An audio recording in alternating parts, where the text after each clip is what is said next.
falar de Vedanta? Alguém aqui já ouviu falar de Vedanta? Já. Alguém sabe o que é Vedanta? Estou vendo que todo mundo sabe, mas vamos falar mesmo assim. O negócio é o seguinte. Existe na Índia, na base, na construção do hinduísmo de hoje, do hinduísmo do indiano que está vivo hoje, praticando hoje, existem dois pilares que sobreviveram aos séculos, que sobreviveram a todas as invasões estrangeiras, que se mantiveram como, por assim dizer, os baluartes do hinduísmo antigo e que seguraram, mantiveram os valores do hinduísmo presentes até hoje. Esses dois pilares são correspondentes aproximadamente a dois sistemas filosóficos ortodoxos do período brahmânico ainda, que é o hinduísmo, o yoga e o Vedanta. O yoga e o Vedanta são as duas pernas do hinduísmo moderno. Sobre o yoga, a gente tem falado algumas coisas. Ao longo do curso vocês têm aprendido bastante coisas sobre o desenvolvimento yoga. Mas existe esse outro desenvolvimento paralelo àquilo que a gente costuma chamar de desenvolvimento yoga, mas que é integrado com ele e que normalmente tem sido meio que ignorado pelo pessoal que pratica yoga.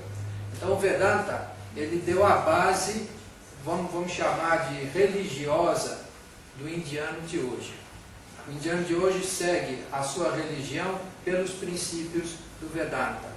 E muita coisa que os praticantes de yoga acreditam, né, que seja parte da doutrina, da disciplina básica do yoga, na verdade é uma herança direta do Vedanta. Certo? Então, é importante que se entenda o seguinte: são dois pés segurando o mesmo corpo. Esse corpo é o hinduísmo.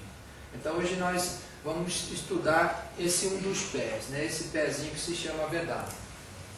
O Vedanta, ele começa num período muito antigo, tá certo? Um período que vamos botar como uma incógnita aqui atrás, porque ele não tem um ponto inicial precisamente marcado. Essa especulação filosófica, porque o Vedanta é um sistema tipicamente filosófico especulativo, um sistema que busca entender os mistérios da existência, entender a nossa vivência da natureza material. Então, o Vedanta, esse tipo de arrazoado, de exame profundo, detalhado da realidade da existência, tem um nome na Índia que é Mimamsa. Mimamsa significa investigação profunda, não investigação policial, investigação filosófica, investigação científica, investigação no sentido de busca de saber, busca de conhecimento. E a Mimamsa, ela caracteriza uma das duplas de sistemas filosóficos que compõem a ortodoxia do hinduísmo, a ortodoxia brahmânica do hinduísmo. Então, a Mimamsa, ela acaba gerando, historicamente, dentro do hinduísmo, duas escolas filosóficas que alguns dizem que são diversas entre si, outros dizem que são iguais. Tá? Esses uns e outros que eu estou dizendo são os autores antigos, autores sânscritos, comentando essas escolas.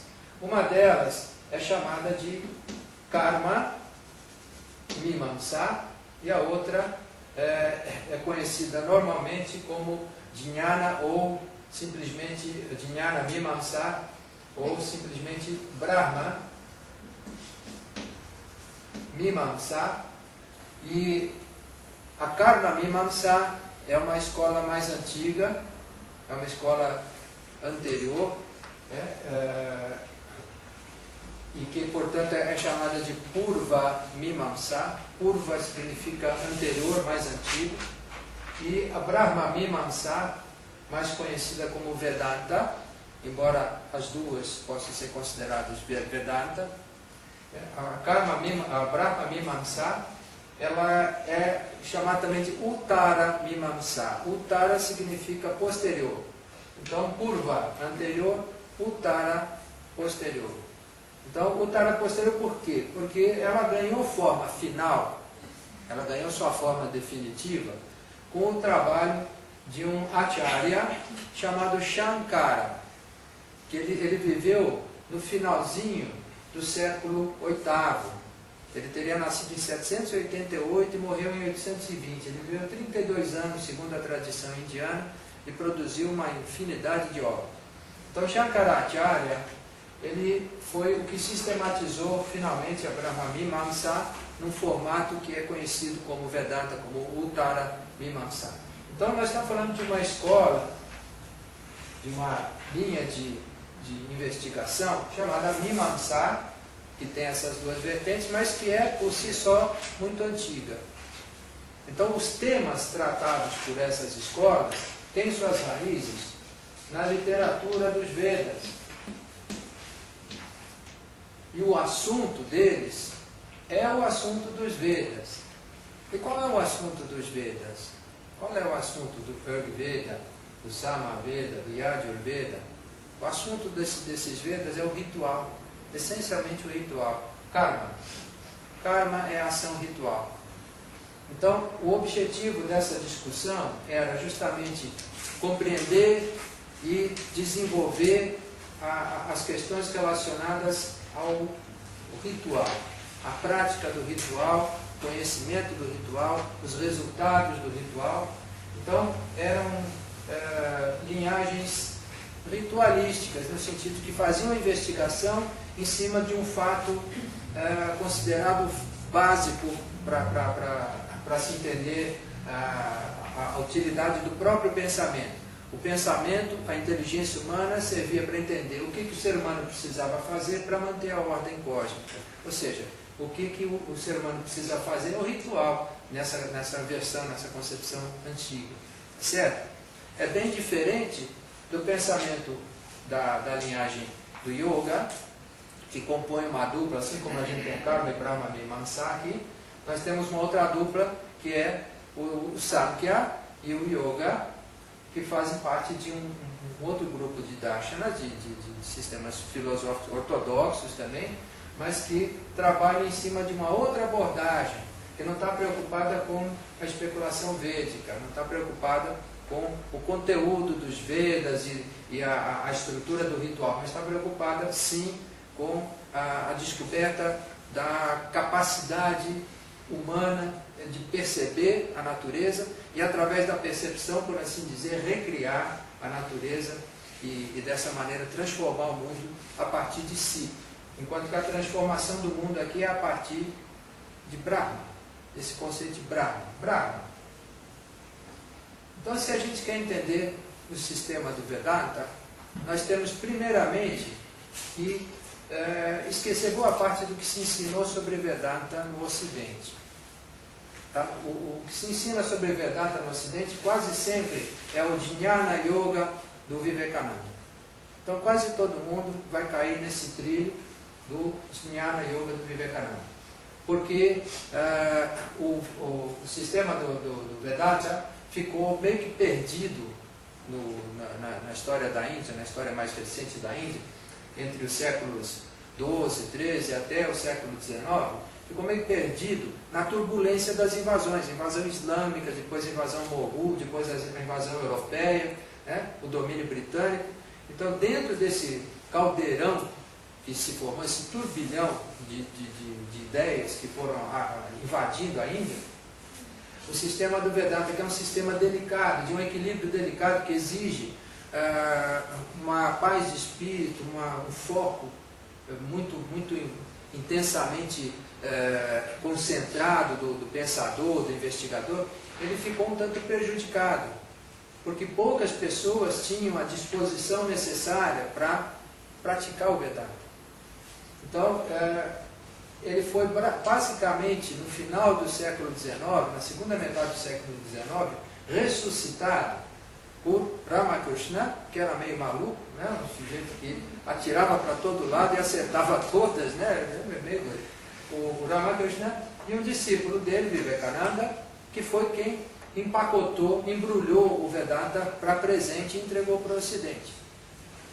Então, todo mundo sabe da viagem do Vivekananda para o Congresso das Religiões, nos Estados Unidos, que foi um grande sucesso, que ele era o único estranho, o único esquisito, o único que não estava de terno e gravata na reunião, né? E que acabou fazendo um sucesso danado e que acabou produzindo, por assim dizer, esse interesse pelo exotismo do pensamento indiano no Ocidente. Então, entre o Jnana Yoga, ou o Vedanta do Vivekananda, e o Vedanta do Shankaracharya, se passaram muitas ocorrências dentro da Índia. Então nós vamos dar uma pincelada no que foram essas ocorrências. E antes do Shankaracharya, o Vedanta tem uma história que é basicamente uma história de integração ou desintegração entre os seus dois aspectos, o Karma e o Brahma Mimamsa. Então vamos falar um pouquinho sobre o Karma Mimamsa. No que consiste o Karma Mimamsa? É uma especulação que fala sobre... o assunto é sempre Brahma, é sempre a identidade do Brahma com o próprio indivíduo. Se diz que o objetivo do Vedanta, o objetivo da Mimamsa, é dar ao praticante, dar ao investigador, né, a convicção com a ferramenta do intelecto, a ferramenta da inteligência mais do que a do intelecto, dar a convicção de que eu sou Brahma. Porque Brahma é a natureza. Então, dar a ele as razões para ele sentir, viver o fato de que ele é Brahma. Tá certo? Então, a frase sânscrita, Aham Brahma Asmi, Aham Brahmasmi, Aham eu, Brahma, que é Brahma, essa entidade abstrata, Asmi, sou, então eu sou Brahma, ela é considerada por muitos como um resumo do Vedanta. É um resumo do Vedanta. Então no Vedanta Sutra, que é um texto básico, fundamental do sistema Vedanta, a primeira frase diz exatamente isso. Aham Brahmasmi. A implicação disso depende do entendimento do que seja Brahma. Eu sou Brahma. Tá, e daí? O que é Brahma? Então, o trabalho da Mimamsa é entender, fazer a pessoa entender e se apropriar do conceito de Brahma. Tá? Dito isso, nós temos duas abordagens possíveis. A da Karma Mimamsa, faz essa apropriação de Brahma, faz essa introversão do Brahma, através de ações que são ações convencionadas. Que ações são essas? São ações rituais. Não só do ritual que os brahmanos, que os sacerdotes praticam, mas do ritual que qualquer indivíduo de casta elevada, porque havia essa discriminação, qualquer indivíduo de casta elevada, né, passaria, poderia praticar, né, ao longo de sua vida como parte de suas obrigações individuais, pessoais, junto à sociedade. Então, por exemplo, todo Brahmane passa por fases da sua vida. E a primeira fase da vida, quando ele é criança, se chama a fase do estudo, ou Brahmacharya Ashrama. Então, o que é Brahmacharya? É a dedicação a Brahma, e Brahma é o estudo, Brahma é o conhecimento. Então, Brahmacharya é o comportamento daquele que se dedica exclusivamente ao estudo. Depois ele vai se tornar um Garhapati, um senhor da casa, ele vai constituir família, ele vai trabalhar Depois ele vai se recolher para a floresta, vai se tornar um Aranyaka, vai se tornar alguém que se recolhe na floresta para estudar de novo, né? Mas agora com uma inteligência de adulto. E por fim ele vai se tornar um sannyasi, ou seja, vai se tornar um renunciante. Ele abre mão de todos os seus bens, que ele vai passar para terceiros, vai passar para outros. Não importa se para os parentes, mas ele vai deixar de ter propriedades materiais. Se diz, alguns vedantinos, alguns autores vedantinos afirmavam que aquele indivíduo que, saindo da fase brahmacharya, da fase do estudo, tivessem já predisposição de alma para entrar diretamente na fase de sannyasi, sem passar pelas outras fases, esse indivíduo teria condições imediatas de compreender Brahma. Então, vocês vejam que as explicações são um tanto enigmáticas, não é verdade? São um tanto enigmáticas. É uma explicação perfeita, mas não explica nada para nós. Porque a gente não tem noção do que significavam essas fases na vida desses indivíduos.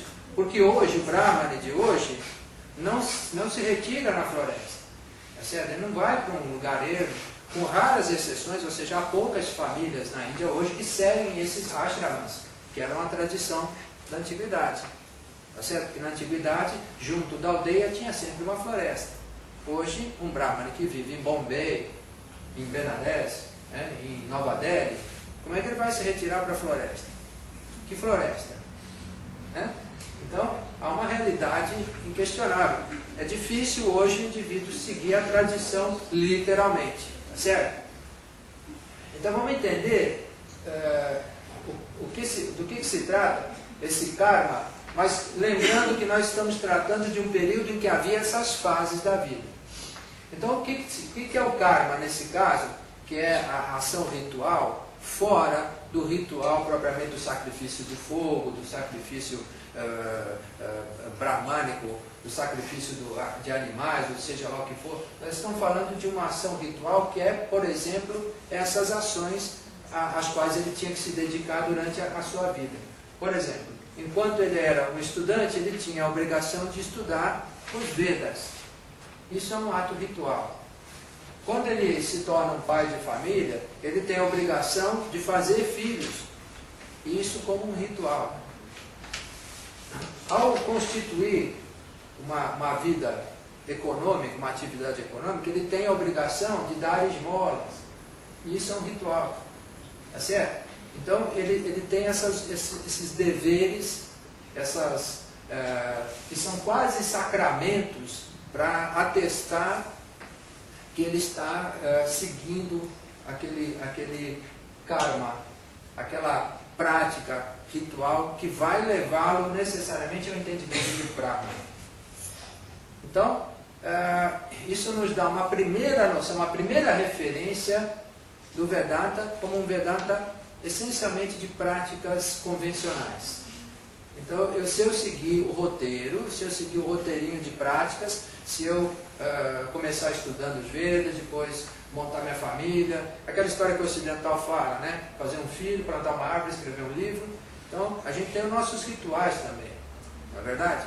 Então, se ele conseguir cumprir tudo isso, ele se predispõe à iluminação, ele se candidata, ele se torna candidatável, né, a uma possível iluminação. Ora, essa necessidade dos ritos ou do ritual, ela é baseada numa cultura que vem diretamente da literatura védica.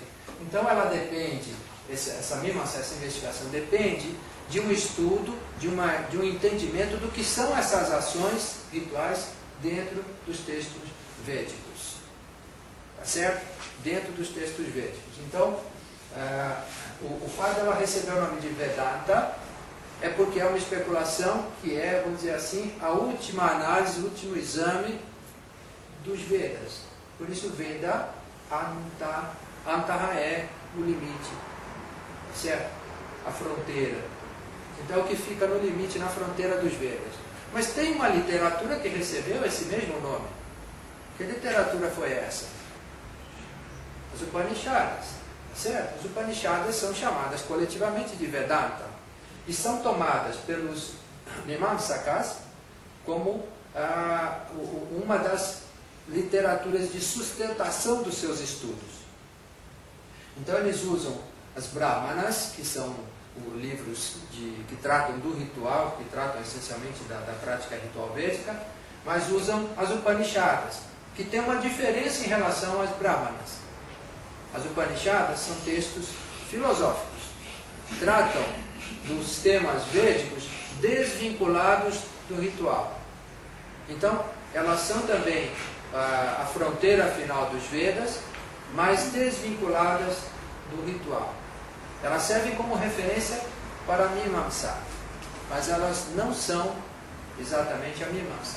A Mimamsa retorna um pouco para o ritual e avança um pouco nesse aspecto filosófico das Upanishadas. Está claro isso para vocês? Vamos dar mais um passo então. Qual era a finalidade da Karma Mimamsa?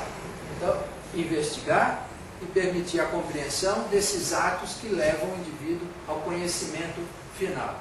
O conhecimento é Jnana, e Jnana é um conhecimento não necessariamente intelectual. Tá certo? Isso, por exemplo, quando o Vivekananda fala sobre o Jnana Yoga, ele procura traduzir esse conceito do Jnana Yoga como uma especulação filosófica metafísica, tá certo? Que transcende os limites da matéria, que transcende as limitações próprias da matéria, porque focaliza na investigação da própria existência. Então, nesse sentido, ela caminha na direção da metafísica. A metafísica é aquela parte da filosofia que trata do que existe de fato. Não trata dos objetos ou da organização dos objetos ou dos fenômenos da natureza, mas trata da substância fundamental do universo, daquilo que existe, aquilo que dá sustentação para tudo. Então, o Jnana ganha com o Vivekananda esse perfil de metafísica. Então, o tema básico do Jnana Yoga seria a busca do absoluto, que foi uma palavra que teve muito em voga no final do século passado e no começo do nosso século. Então, a busca do absoluto, o absoluto como um nome para substituir Deus, o Deus dos ocidentais.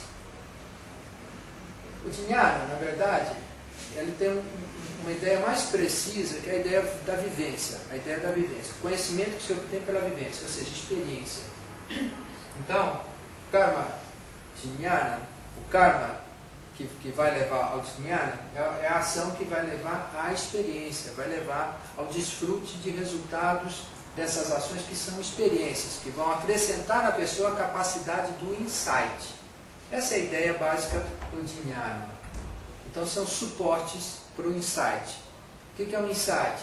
É aquela ideia que a gente tem e não sabe de onde. Tá certo? É mais ou menos a intuição. O insight surge de repente e nos esclarece uma coisa sem que a gente tenha feito um arrazoado, um raciocínio lógico para chegar a esse insight. Ele simplesmente brota dentro de nós como se as peças se encaixassem naturalmente e a imagem aparecesse íntegra para nós. Esse é o Jnana.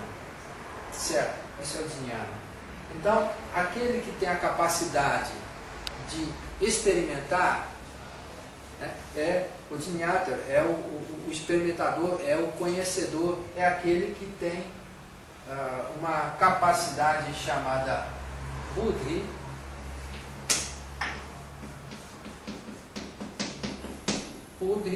que é a capacidade de percepção, a inteligência perceptiva desenvolvida. Tá certo? É a pessoa perspicaz. Perspicaz é a pessoa que percebe as coisas no meio do caos, no meio da confusão. Então, a pessoa perspicaz é aquela que enxerga o caminho onde os outros não estão enxergando. Por quê? Porque ele tem Buddhi desenvolvido. Tá certo? Buddhi está à flor da pele. Então, a ideia do karma Mimamsa era produzir induzir através de práticas rituais, através de práticas convencionais. Eu realizo isso, eu realizo aquilo, eu realizo uma sequência de atos que induzem a minha mente a um insight. E esse insight me leva direto a Brahma, a percepção de Brahma. Tá certo? Mas o que é Brahma? O que é Brahma? Brahma é o nome de um deus, né? Todo mundo lembra sempre da Trimurti, aquela trilogia, né, dos indianos. Brahma, Vishnu e Shiva. Né? Brahma criando, Vishnu sustentando e Shiva destruindo. Né? Brahma criando parece a esposa, o marido que sustenta e o filho que destrói. Né? Então, parece uma família confusa do mundo moderno. Mas na verdade o que é Brahma? Brahma não é um deus.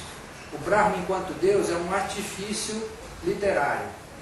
Brahma nasce como um conceito que tem muita semelhança com a própria origem do nome de Shiva. Vamos falar um pouquinho sobre isso. Deixa eu apagar essas anotações aqui de cima. Existe em sânscrito um verbo que é o verbo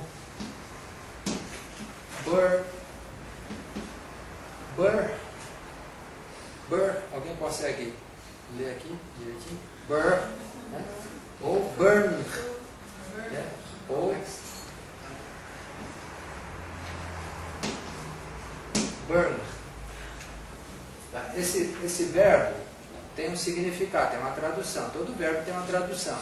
Ele significa crescer ou inchar. Acho que nós já comentamos isso em outra aula. Né? Esse verbo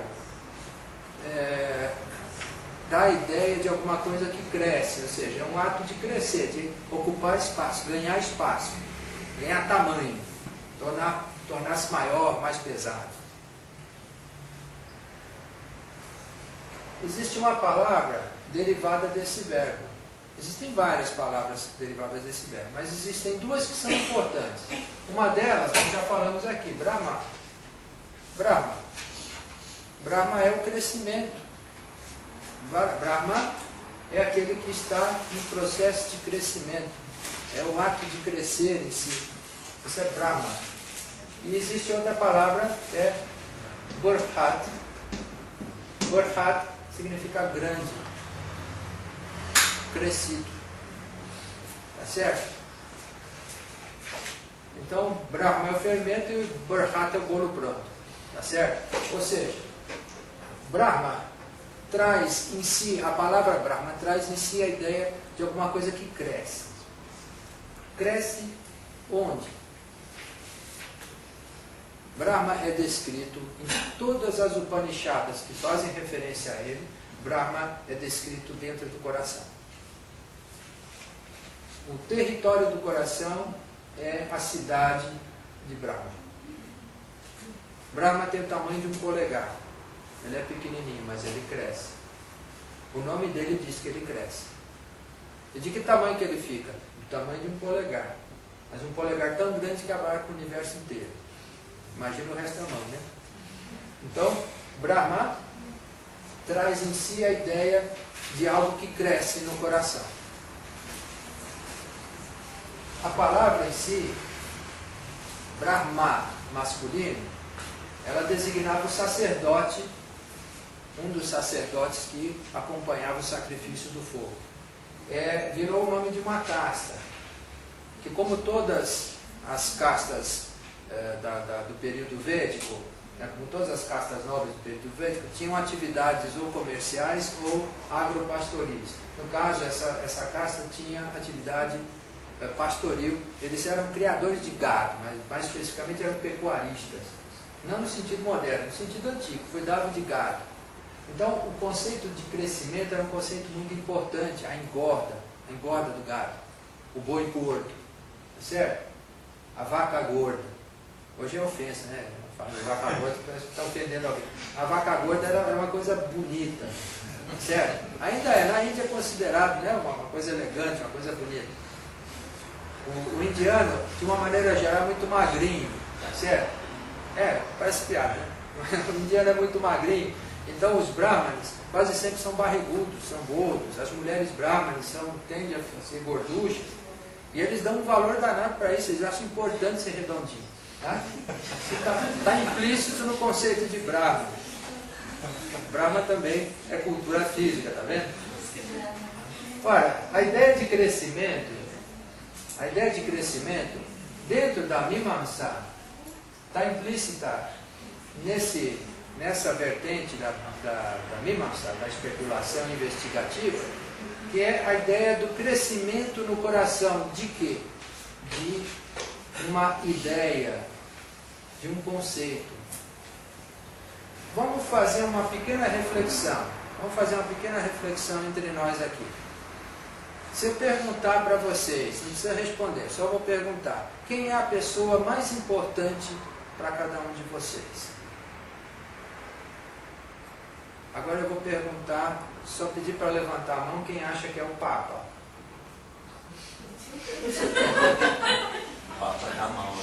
Para quem está assistindo, ninguém levantou a mão.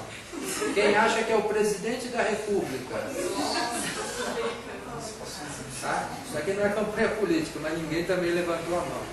Quem acha que a pessoa mais importante é uma atriz ou um ator de cinema ou telenovela?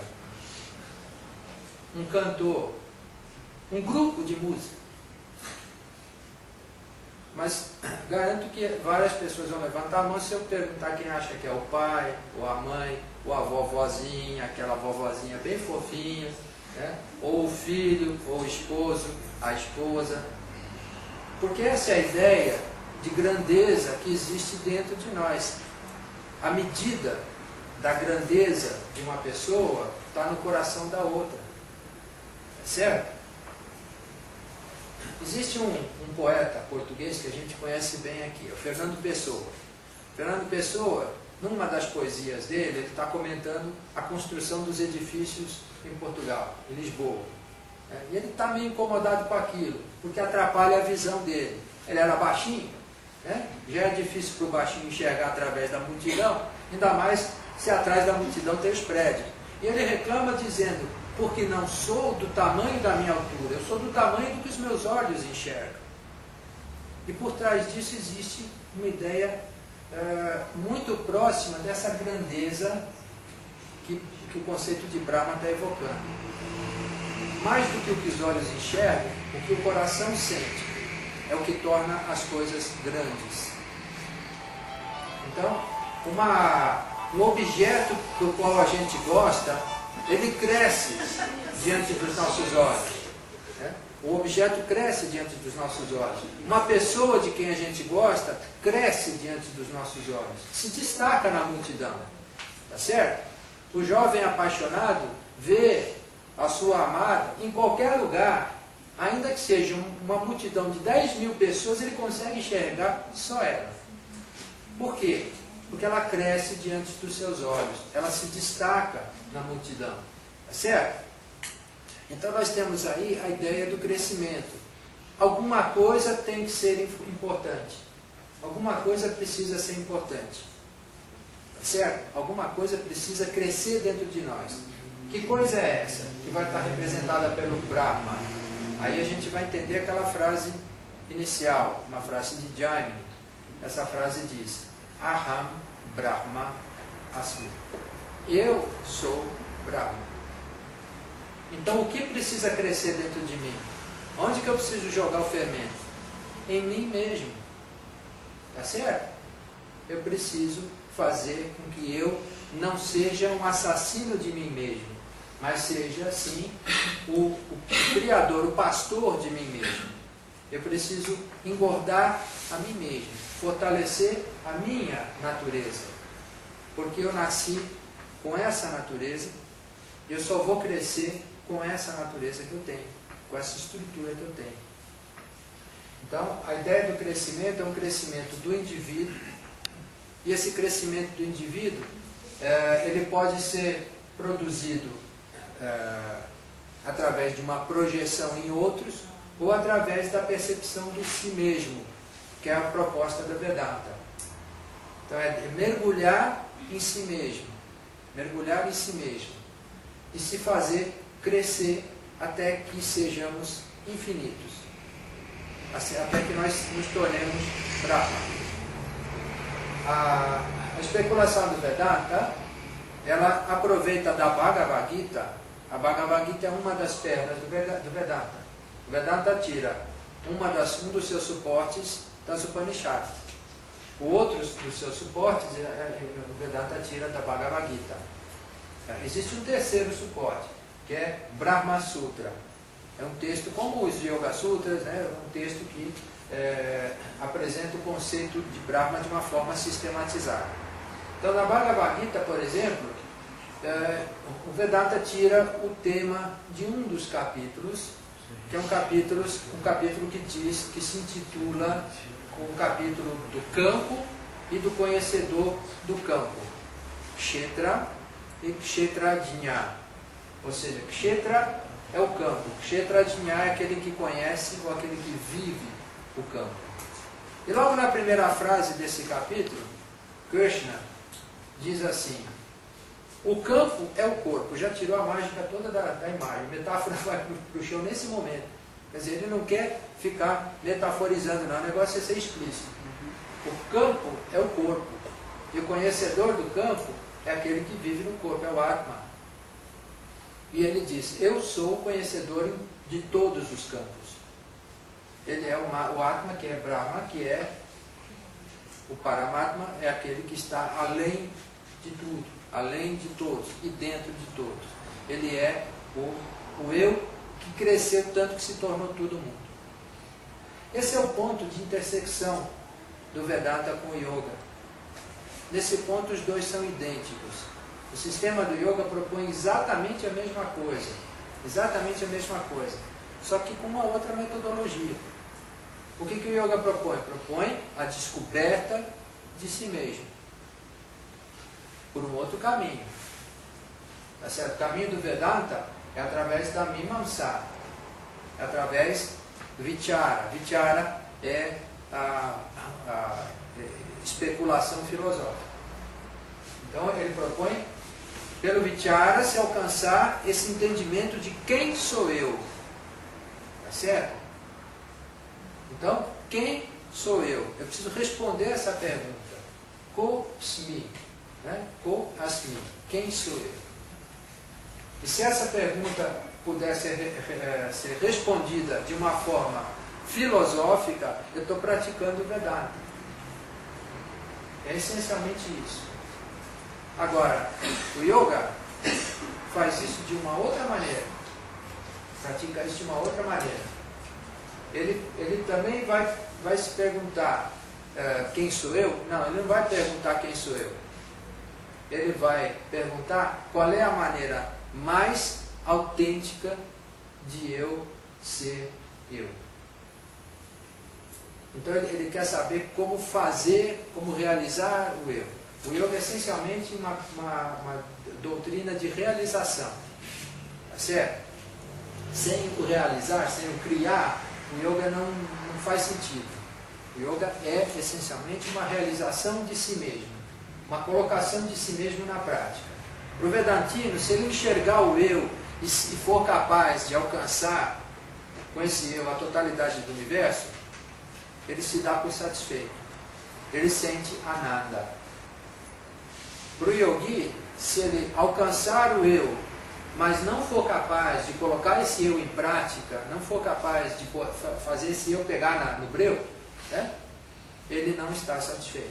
O yogi quer realizar o eu, botar o eu no mundo, colocar efetivamente o eu no mundo. Tá? O yoga tem um perfil que é o do campo e o conhecedor do campo na interpretação de uma das Upanishads mais antigas, talvez a mais antiga de todas elas, que é a Isha Upanishad. Quando ela diz que aquele que se dedica exclusivamente ao corpo está destinado às trevas. Em compensação, aquele que se dedica exclusivamente ao Atma também está destinado às trevas. Porque esse mundo é para o desfrute e para o abandono, o desapego. Então nós temos que conciliar as duas coisas e viver ao mesmo tempo o Atma e o corpo. Nós temos que integrar os dois. E o corpo só existe, só se expressa através do fazer, através da ação. Só que a ação do corpo aí não é karma, não é a ação ritual, é kirti, é o fazer, é uma ação mundana efetivamente. Tá certo? É nesse ponto que o yoga se destaca do Vedanta, porque uma vez que o ritual só era acessível para as castas superiores, a população mais simples, os fora das castas, ficavam de fora do processo de iluminação. O yoga, assim como o budismo, assim como o jainismo, se abre as portas para qualquer um, porque ele não está restrito àqueles que possam praticar o ritual, não está restrito àqueles que têm os deveres de casta que constituem por si só o princípio do karma. Ele não é uma filosofia voltada para uma elite, ele é uma filosofia voltada para a população de uma maneira geral. Aliás, o yoga mal pode ser chamado de uma filosofia, porque a doutrina dele é do Sankhya. O yoga não filosofa, o yoga parte para a prática, põe as mãos na massa. Então o que nós vamos ter aqui? Deu para entender até esse ponto aqui, essa questão das duas vertentes da Mimamsa? A Mimamsa, chamada Brahma Mimamsa, ou Vedanta propriamente dita, é uma doutrina que vai pregar que não preciso nem dos rituais, eu só preciso do insight, eu só preciso induzir a minha mente ao mergulho, ao insight, mergulho no todo, no coletivo. Esse mergulho que o yoga promove através da meditação, o Vedanta promove através de um exercício de negação. Quando o Vedanta afirma que o universo só tem uma única verdade, essa verdade é Brahma, ou essa verdade é o Atma, tá certo? O Atma e o Brahma, a identidade dos dois. Esse é o princípio básico do Vedanta, é a única coisa que existe. Todo o resto é Maya, é ilusão. Então vejam que coisa curiosa, né? É uma especulação que diz que tudo que existe no mundo, ao contrário do que diz a Isha Upanishad, que é uma das bases do Vedanta, mas a Isha Upanishad diz: esse mundo existe para o desfrute. Mas o sistema do Vedanta foi numa linha, numa direção que diz que as coisas que estão aí aparentemente para o desfrute são Maya. Maya no sentido de que são falsas, são ilusórias, elas não têm consistência. E o Vedanta então encasqueta nesse ponto, porque se torna tão abstrato, que escapa não só do alcance da população em geral, ele escapa do alcance dos próprios Brahmanas, que não eram lá, né, muito brilhantes na inteligência, todos eles, né? Havia Brahmanas brilhantes, mas havia a grande maioria que era uma massa de ritualistas, era uma massa de pessoas que seguiam os seus princípios religiosos ou sociais, certo? Então, o Vedanta se aperfeiçoou tanto que se tornou uma doutrina, uma disciplina filosófica quase inacessível, e estava quase morrendo. Então, ela estava caminhando para um destino incerto, provavelmente para a extinção, como se extinguiram outros sistemas filosóficos, certo? Nós tivemos, por exemplo, o sistema do Nyaya, do Vaisheshika. Vaisheshika e Nyaya eram sistemas lógicos. A Mimamsa é basicamente filosófica, uma intuição filosófica, um pouco mística, um pouco racional, mas ela é essencialmente filosófica. O Nyaya e o Vaisheshika eram científicos, lógicos, matemáticos, tá certo? Todos baseados no princípio da razão, da mensuração, da matemática, da ordenação. E sabe qual foi o apelo popular deles? Nenhum. Morreram no nascedouro. Morreram bem jovens nesse sistema. Não tiveram desenvolvimento. Porque, por exemplo, pela lógica, quando se fala de karma, se fala de frutos. Toda ação ritual tem por objetivo um fruto. Ou seja, toda ação acaba se tornando ritual quando ela é feita com um objetivo. Porque todo ritual tem uma finalidade. E qual é a finalidade? Um benefício. Tá? É daí que vem aquela ideia de lei do karma que chegou no Ocidente, que todo mundo hoje fala que veio da Índia. Não foi bem essa ideia que veio da Índia. Essa ideia que o Ocidente fez do conceito de karma. O conceito de karma é que toda ação tem um fruto. Tá certo? Se eu passo o giz no quadro, ele pisca o quadro. Esse aqui é o resultado da ação. Toda ação traz um resultado. Certo? Eu posso nem perceber, mas toda ação traz um resultado. Ora, quando esses outros sistemas começaram a sistematizar esses resultados, começaram a querer explicar que se eu fizer X, eu vou ter como resultado Y, se quando eu fizer X mais 2, eu vou ter resultado Y mais 3 e assim por diante, chegaram a exemplos absurdos, como por exemplo, o fato de que uma briga verbal entre dois aldeões pode levar a uma guerra sangrenta 200 anos mais tarde, onde todos os descendentes dos dois são mortos. É uma coisa de maluco. Então, os Nyaya, por exemplo, eles ficavam tão preocupados com o que fazer para não produzir maus resultados, etc., que se tornavam neuróticos completos. Eram pessoas impossíveis de se tratar. Eram pessoas chatas, pessoas irritantes. E aí o Nyaya morreu. Tá certo? Então, o Brahma Mimamsa também estava caminhando para a extinção por ser muito abstrato. Porque cada sistema morre por alguma razão. Mas ele estava querendo morrer por ser muito abstrato. Alguns Mimamsakas defendiam a tese de que o Karma e o Brahma Mimamsa eram importantes. Entre esses Mimamsakas, um deles, chamado Ramanuja, era um indivíduo que se vinculava a grupos Vaishnavas. Ramanuja era um Vaishnava, um seguidor do Deus Vishnu. Todos os Vedantinos eram seguidores de Vishnu? Não. Havia 3 tipos de Vedantinos, se a gente pode chamar assim. Nós tínhamos, por exemplo, Bhaskara, era um Vedantino que era devoto de Shiva. Shiva entendido como um Deus. Um Deus capaz de substituir o conceito de Brahma. Ramanuja era um Vaishnava, que concebia que Brahma era Vishnu, tal como aparece na interpretação Vaishnava da Bhagavad Gita. Então, quem é Brahma? É Vishnu.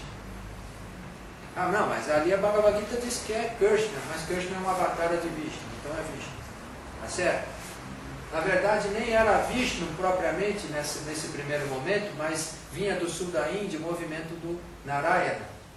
Narayana era uma divindade antiga, aquática, né?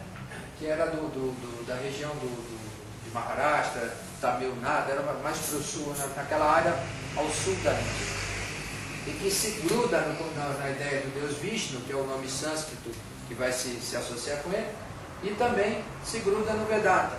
Mas esses Vedantinos que tinham um perfil devocional religioso, então que se vinculavam a práticas de caráter religioso, que se vinculavam a deuses, esses indivíduos achavam que era importante o ritual.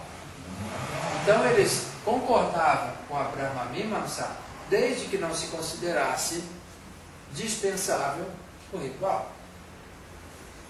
O que é que salvou o Vedanta da extinção? O Vedanta, o Brahma Mimamsa, tinha chegado ao ponto de dizer só existe uma única verdade. Essa verdade é Brahma. É a única verdade. Então ele é chamado Advaiti, ou seja, não dualista. Ele só prega uma única verdade. Só uma coisa existe, nada mais. Não existem duas coisas, só existe uma. E essa coisa é Brahma. Todo o resto é ilusão. E todas as outras linhas que discordam disso são Vaitis, ou seja, são dualistas. O que salvou o Vedanta da extinção é que ele se tornou dualista. Com Ramanuja, e depois com Madhva, e depois com Chaitanya, que todo mundo conhece Chaitanya por causa que é a fonte dos bhaktis que se seguiram e acabaram desembocando no século XX nos movimentos como o dos Hare Krishna, por exemplo, né? Os Vaishnavas alegres, felizes, cantarolantes, né? Então essa linhagem é uma linhagem que vem diretamente do Vedanta, né? Mas reinterpretado para se tornar dualista. Por que dualista? Porque na concepção do religioso, eu não posso ser um devoto de mim mesmo. Eu não posso ser um devoto de mim mesmo. Eu preciso de alguém a quem adorar, alguém a quem devotar o meu trabalho, minhas ações, a minha vida, a minha atenção. Então, a religiosidade depende da dualidade. Ela depende de existir um indivíduo e um Deus a quem eles possa prestar devoção.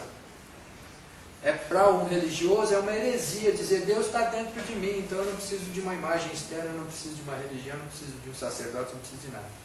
É uma heresia dizer isso. Tá certo? Porque esse dualismo é o que sustenta muitas religiões. Então o Vedanta, que nasce como uma releitura do ritual védico, se desenvolve em duas linhagens.